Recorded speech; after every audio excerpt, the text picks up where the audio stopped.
I'm here to declare 2020 the year of the teenager. Movements are all over today. March for Our Lives, Me Too, even Save the Turtles are social movements that are calling for change for a very important cause. I want to start a global conversation, a movement, a rally, all about how we can love our teens a little bit more and changing the way we perceive them and hopefully how they perceive us as well. We all know that how we think about someone else over time can cause a self-fulfilling prophecy. I've seen so much negativity around raising teenagers that I'd like to turn it around. I'd like to encourage the world to focus on the positive, and I believe that a more positive outcome will be produced.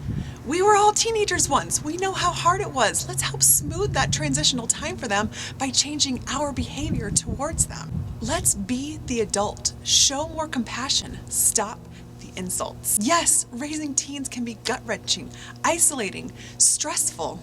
But if we simply brace for impact during the teen years, it's going to be stressful for all of us. We will miss out on gems with our teens if we're just looking for the problems. Teens need our support, even when they don't know it, even when they think that we don't understand what it is that they're experiencing. We need each other. My own teenagers help me with muscle around the house, offer me a hug when they see that I'm overwhelmed, teach me to navigate technology, and make me laugh on a daily basis. I need them too. If we believe they have something to offer and treat them as such, we might just see greatness. Let's stop the criticism, the public complaining. They hear it. They know how adults are perceiving them, and it doesn't offer them any support. If we want to help them in their time of need, we need to speak to them in a way that they can trust us, and therefore, when we're offering to help them, they may just accept it. So where do we start? Welcome to the movement. Consider shifting your focus from telling and dismissing to listening and coaching. They need to make their own decisions to grow. We could bite our tongues a little bit more. We could ask them for our forgiveness because we're not perfect either, and that helps them to see that we are trying. I'm declaring January 31st as Love a Teenager Day.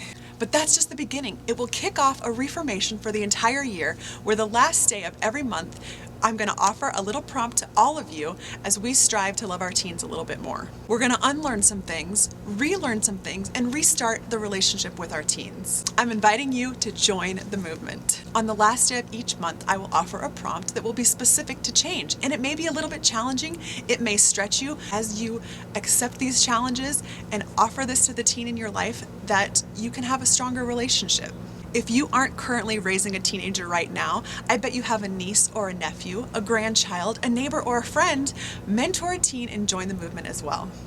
Aside from that monthly challenge, on Instagram in our community, we will have weekly discussions based off of topics for which parents are searching.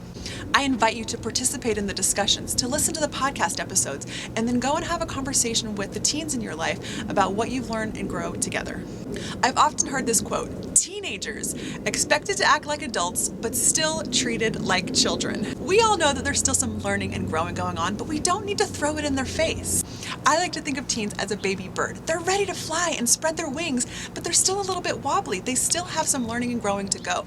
As they're wobbling around, let's cheer them on instead of knocking them down.